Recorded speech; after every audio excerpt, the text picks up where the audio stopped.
കാമ്പിത്താനടയിലോട്ടാണ് പോകുന്നത്. മണ്ണടിയിൽ കാമ്പിത്താനട എന്ന് പറഞ്ഞൊരു ഒരു ഇതുണ്ട്. അപ്പോൾ സംഭവം ഞാൻ കാണിച്ചു തരാം, എന്താണെന്ന് പറയുകയും ചെയ്യാം. അങ്ങോട്ടൊന്ന് പോകാം. അവിടേക്ക് എത്തി. ഞങ്ങൾ ഇനി ഇവിടെ ഇറങ്ങാൻ തുടങ്ങുവാണ്. ഇതാണ് കാമ്പിത്താൻ നട. ഇവിടെ കാമ്പിത്താൻ എന്ന് പറയുന്ന ഒരു വ്യക്തി ഉണ്ടായിരുന്നു. വേലുത്തമ്പി ദളവയെ കെയർ ചെയ്തിരുന്ന ആളായിരുന്നു എന്നാണ് പറയുന്നത്. രക്ഷിച്ചിരുന്നത്, കൂടെ കൊണ്ട് നടന്നിരുന്ന ആളാണെന്നാണ് പറയുന്നത്. കാമ്പിത്താൻ എന്ന് പറയുന്ന ആൾ ഇവിടെയായിരുന്നു ഇരുന്നത് എന്നാണ് പറയുന്നത്. ഇവിടെ വന്ന് പൂജ കാര്യങ്ങളൊക്കെ ചെയ്യാനായിട്ട് സ്വസ്ഥമായിട്ട് ശാന്തമായിട്ടും ഇരിക്കാനുള്ള ഒരു സ്ഥലമായിരുന്നു ഇത് എന്നാണ് പറയുന്നത്. അപ്പം ഈ ഒരു സ്ഥലത്തായിരുന്നു അവർ വന്ന് കാമ്പിത്താൻ എന്ന് പറയുന്ന ആൾ വന്നിരിക്കുകയൊക്കെ ചെയ്തുകൊണ്ടിരുന്നത്, കർമ്മങ്ങളൊക്കെ ചെയ്തുകൊണ്ടിരുന്നത്. വേലുത്തമ്പി ദളവ ഇവിടെ വരികയും ചെയ്യുമായിരുന്നു എന്നും പറയപ്പെടുന്നുണ്ട്. നിന്നിരുന്നു, അതായത് കാമ്പിത്താൻ എന്ന് പറയുന്ന ആൾ ഭയങ്കര സിദ്ധനായിരുന്നു. മണ്ണടി അമ്പലമുണ്ട്, ആ അമ്പലത്തിലാണ് ഈ കാമ്പിത്താൻ താമസിച്ചിരുന്നതും അവിടെയും ഇവിടെയും.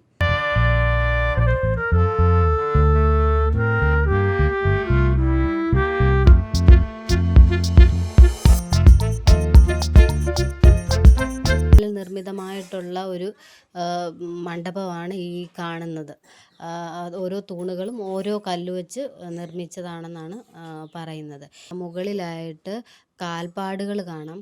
അത് കാമ്പിത്താൻ്റെ കാൽപ്പാടാണെന്നാണ് നാട്ടുകാരൊക്കെ പറഞ്ഞത്. വർഷങ്ങളായിട്ട് അവിടെ കാൽപ്പാദം ഉള്ളതാണ്. ഒന്നും അവർ മായ്ച്ച് കളഞ്ഞിട്ടുള്ളതോ അല്ലെങ്കിൽ പുതിയതായിട്ട് ഉണ്ടാക്കിയതോ അല്ല എന്നാണ് നാട്ടുകാരൊക്കെ പറയുന്നത്. ഞങ്ങൾ അവരോട് സംസാരിക്കുകയൊക്കെ ചെയ്തായിരുന്നു.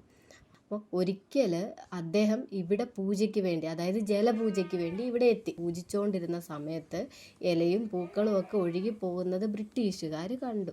ബ്രിട്ടീഷുകാർ കണ്ട സമയത്ത് ബ്രിട്ടീഷുകാരെന്ത് മനസ്സിലാക്കി?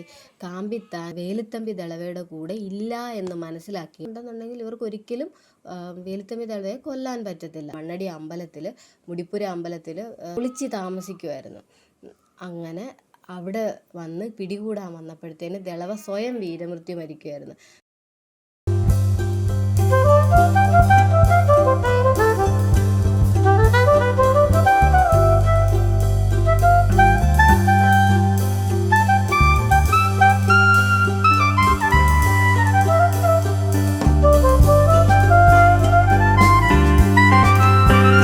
കാമ്പിത്താനെ അമ്പലത്തിലും കിണറ്റിലാണ് ആവാഹിച്ചിട്ടുള്ളത് എന്നാണ് പറയുന്നത്. ഈ അമ്പലത്തിലെ ഉത്സവ സമയത്ത് ഈ വെള്ളത്തിൽ, ഈ പുഴയിലെ വെള്ളത്തിൽ ആരും ഇറങ്ങാൻ പാടില്ല എന്നും പറയുന്നുണ്ട്. അതുകൊണ്ട് ആ 7 ദിവസം അമ്പലത്തിൻ്റെ അവിടെ ഈ കാമ്പിത്താനെ തുറന്നു വിടുന്ന സമയത്ത് ആറ്റിൽ ആരും ഇറങ്ങാൻ പാടില്ല എന്ന്. അപ്പോൾ ആ സമയത്തൊന്നും ആരും അവിടെ ഇറങ്ങാറേ ഇല്ല എന്നാണ് നാട്ടുകാരൊക്കെ പറഞ്ഞത്. ഈ സ്ഥലത്തിനൊരു പ്രത്യേകത കൂടിയുണ്ട്. സമ്മാനം എന്ന് പറയുന്ന സിനിമയിൽ ഒരു വേദിയായിട്ടുണ്ട് ഈ ഒരു സ്ഥലം. മഞ്ജു വാര്യരും മനോജ് കെ ജയനും കൂടെ പാടി അഭിനയിക്കുന്ന ഒരു പാട്ടുണ്ട്.